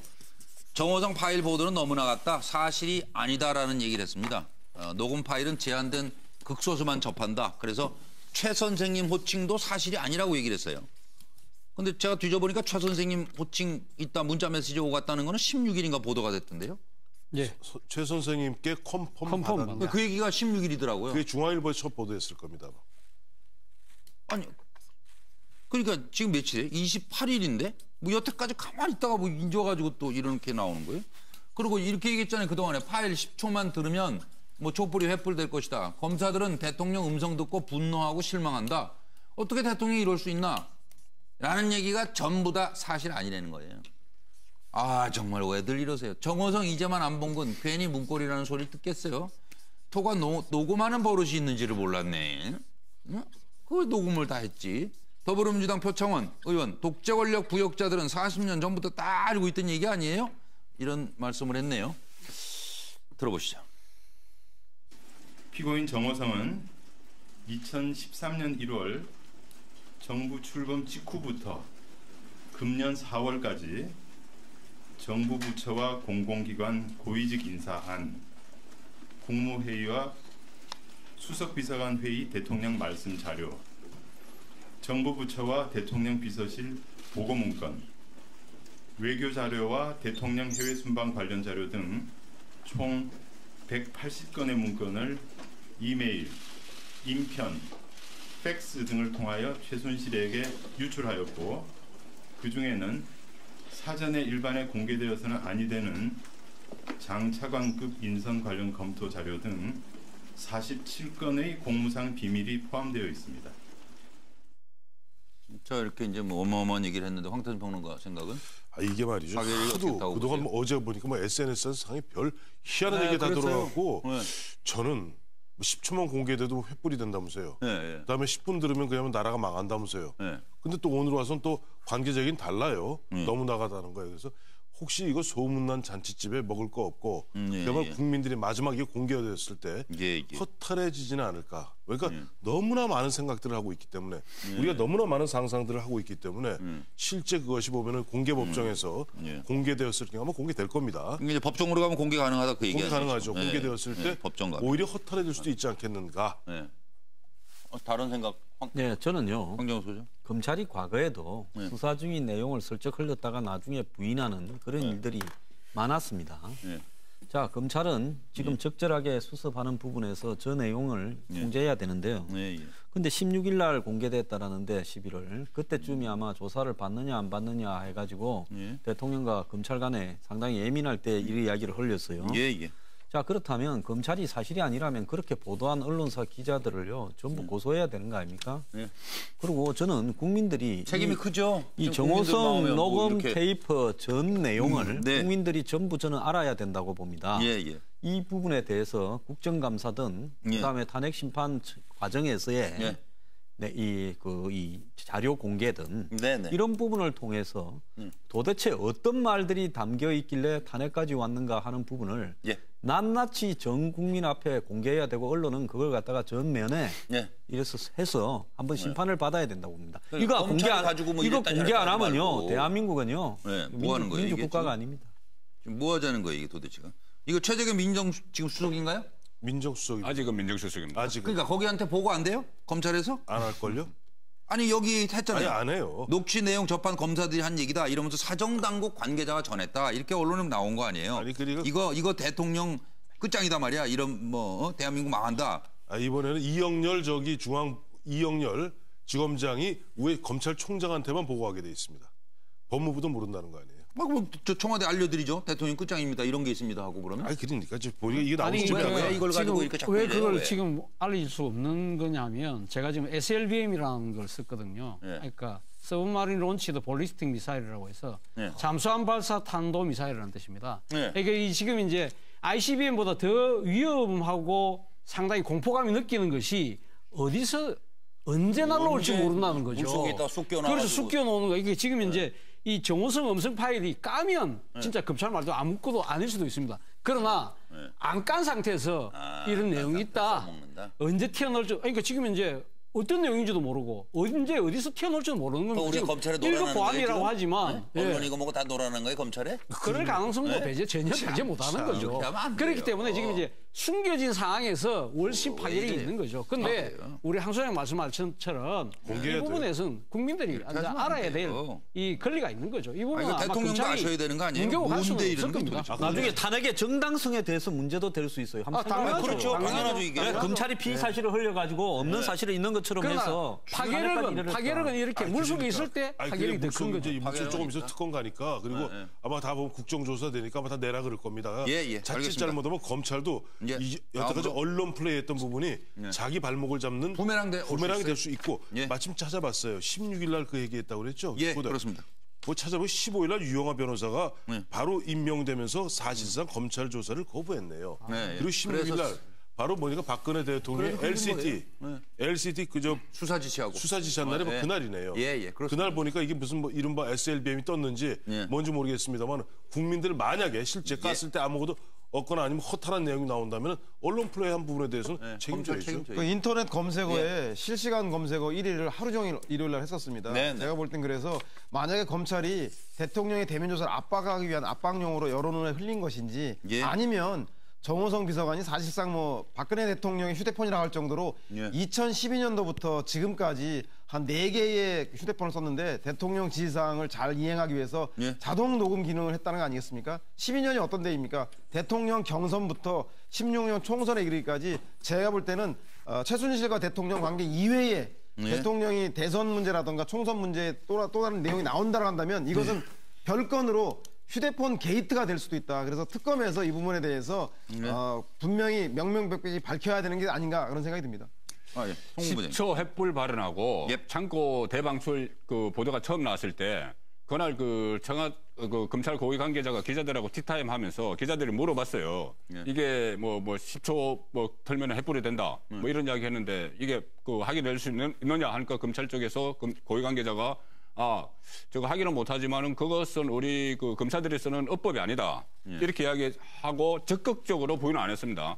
부인을 안 했는데 그 지금 검찰 수사 인력이 검사와 수사관 합해서 100명 정도 되는데 그래서 기자들이 누가 뭐 접촉해서 뭐 그런 말을 했을 수도 있는 것이고 그런데 이것을 그 적극적으로 부인을 안 하다가 갑자기 이 그 제동을 건 것은 이게 계속 검찰이 언론 플레이 한다. 뭐 이런 말 나오고 또 여러 가지 또 검찰에 대한 그러니까 압박이 들어오기 때문에 그 특검 앞두고 이렇게 일단 선을 건 것 같은데 저는 정호성 그 전 비서관이 박근혜 대통령 국회의원 시절부터 메시지를 다 관리를 했습니다.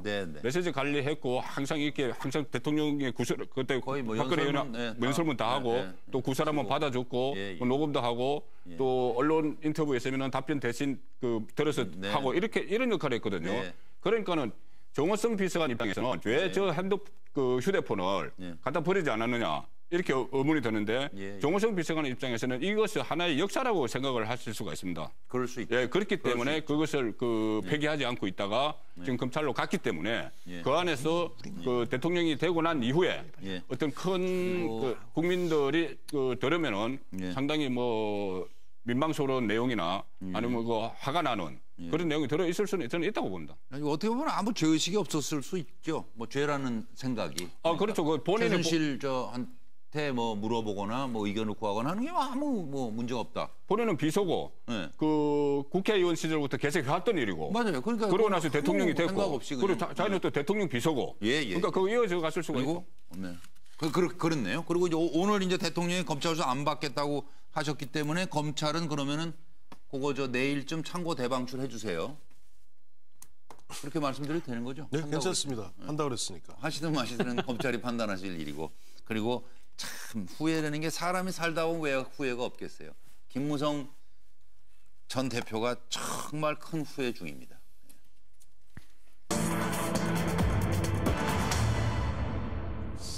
박 대통령을 만난 게 가장 크게 후회가 된다는 거 아니에요? 이제 와서 왜 이런 말씀을 또 갑자기 하시는 건지. 예, 말풀이 좀 해주십시오. 박 대통령 만난 게 정치 인생 중에 가장 후회된다. 돌아선 남자 김무성, 문고리 잠근 박근혜 애증에 12년. 박 대통령 만난 게 내 정치 인생 중에서 가장 후회됩니다. 4월에 하야 해도 사법 처리 피할 수 없어요. 그리고 나는 원래는 MB와 친해요. 물어보지도 않았는데 왜 MB와 친하다고 어떤 말씀하셨어요? 2005년에 한나라당 박근혜 대표 사무총장, 그리고 2007년 박근혜 경선 캠프 친박 좌장 역할을 했습니다. 2009년에 박근혜 김무성 원내대표 추대 반대, 이건 깨진 거예요.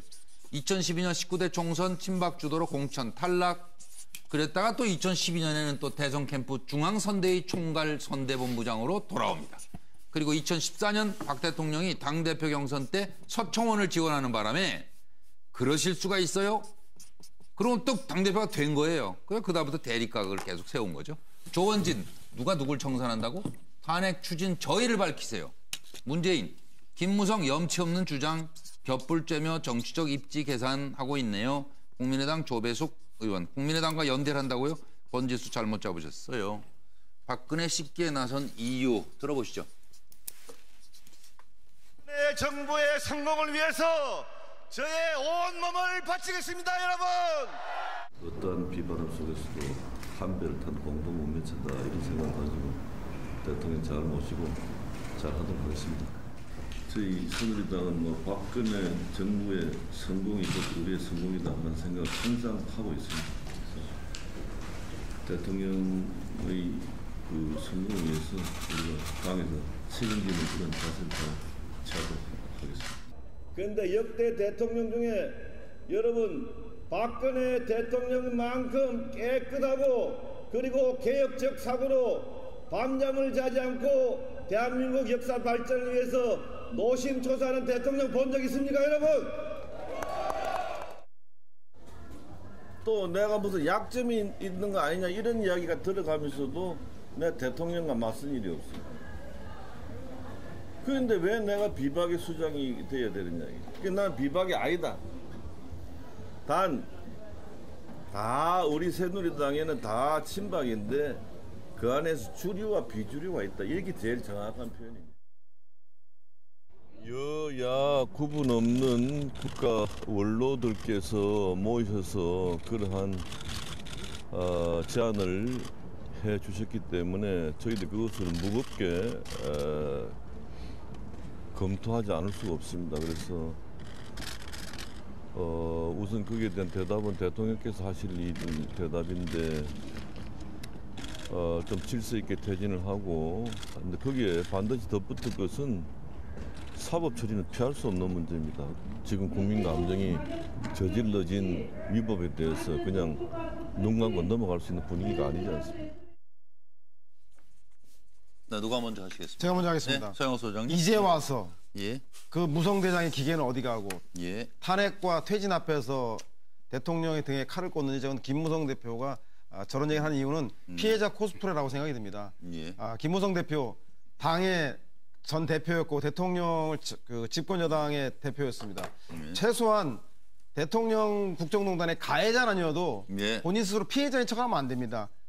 바로 공범자였기 때문에 공범은 결국은 대통령을 제대로 보필하지 못한 것, 예. 김무성 대표도 피해갈 수 없는 그 이 시대의 공범이라는 것을 국민들은 잘 알고 있다는 사실을 알고 말에 언중에 주의를 기하고 먼저 사과 먼저 국민들한테 해야 될 게 아닌가 싶은 생각이 듭니다. 차재용 교수님. 예, 제 그 판넬을 한번 비춰주시기 바랍니다. 예. 그러니까 그 김무성 대표가 정치 지금 이제 6선인데요. 예. 아주 중요한 고비 한번 보겠습니다. 2004년 사무총장이 됩니다. 이때 당 대표가 박근혜 대통령이었습니다. 예. 2008년 공천 탈락해서 무소속 나갔습니다. 예. 친박 무소속 연대를 했습니다. 2008년 그때 제가 선거 공보문을 보니까 첫 페이지부터 끝 페이지까지 전부 다 박근혜 대통령 이야기만 있었습니다. 예. 자신의 공약 전혀 없었습니다. 오직 박근혜 대통령 살려야 된다는 이야기만 있었습니다. 2012년 선대본부장이었습니다. 선대본부장 최고의 파워를 휘둘렀죠. 이때 대선 후보가 박근혜 대통령이었습니다. 2014년 여당 대표를 했습니다. 이때 당시 대통령은 지금 박근혜 대통령입니다. 자, 그럼 결론적으로 뭐냐? 감탄고토란 말이 생각나네요. 감탄고토의 말이 뭐냐? 뜻이 달면 삼키고 쓰면 뱉는다. 그 생각을 나는 전형입니다. 강 소장님은? 저는 10월 24일 날 박 대통령이 국회에 가서 개헌을 제안했지 않습니까? 그때 김무성 대표가 오늘이 가장 기쁜 날이다. 이렇게 말을 했어요. 그때 왜 그런 말을 했을까? 그리고 오늘 반나절 만에 태블릿 PC가 터졌지 않습니까? 그리고 지금까지 밀려온 거예요. 그래서 지금 같은 상황에서는요. 내 탓이다라고 이야기를 하면서 나도 이까지 온 데 대해서 책임이 있다. 이렇게 말하는 새누리당 의원들이 장기적으로 정치를 하는데 더 유리하지 않겠나 이렇게 보고 있습니다. 저는 이게 후회한다는 이 표현이 잘못된 것 같은데 아마 그 잘못된 만남, 정치적 궁합이 맞지 않는 그 박근혜 대통령과의 만남이 잘못됐다. 이 의미로 저는 받아들이는 것이 김무성 전 대표가 최근에 그런 말을 했죠. 박근혜 대통령에게 내가 찍힌 이유가 다른 친박들은 박근혜 대통령과의 관계를 주종 관계로 생각하는데 나는 동지적 관계로 생각하기 때문에 그 박근혜 대통령과 안 맞았다 이런 말을 했죠. 했고 또 특히 그 친박 의원이 저번에 한번 그런 말도 했지 않습니까? 나는 박근혜 대표를 대표했을 때 아시와 모습이라고 생각하는데 김무성 의원은 그 아시와 장수, 공주와 왕자 이렇게 생각하기 때문에 안 맞는 거다. 그러니까는 그런 김무성 전 대표 입장에서는 그것 때문에 박근혜 대표와 사상경건 부딪혔고 이번에도 뭐 이런 결과가 나왔다. 뭐 그런 의미의 말을 한 것 같아요. 근데 아까 조금 전에 쭉 보면 동영상들 나왔잖아요. 우리 아까 뭐 차재원 교수도 보니까 2004년부터 쭉 인생의 역정을 갖다가 정리해 주셨는데 보면은 어떻게 보면 그렇게 말씀하셨던 분이 갑자기 이렇게 말씀하시니까 좀 당황스럽네요. 그래서 차라리 이렇게 얘기를 하셨어야죠. 아까 뭐 다 비슷한 얘기입니다만 제가 아까 당 대표로서 또 그전에 총괄선대본부장으로서 알만한 위치에 있는데 아까 우리 김기춘 비서실장이 이야기하면서 했던 이야기 그와 같이 옆에서 제대로 보호필하면서 그런 악의 근원들을 갖다 뿌리 뽑지 못해서 오히려 제가 죄송합니다 라고 얘기했더라면은 글쎄 김무성 대표가 좀 더 커 보였을 텐데 오늘은 굉장히 작아 보입니다. 토요일 촛불 집회를 보신 정치인들이라면은 우선은 이 난국을 좀 수습을 하는데 협조하시고 본인의 문제는 차차 돌아보시는 것이 어떨까 싶습니다. 오늘도 전선을 지켜준 군인들 그리고 현장에서 땀 흘린 공직자들을 믿으면서 국민들이 편하게 주무실 수 있을 겁니다. 고맙습니다.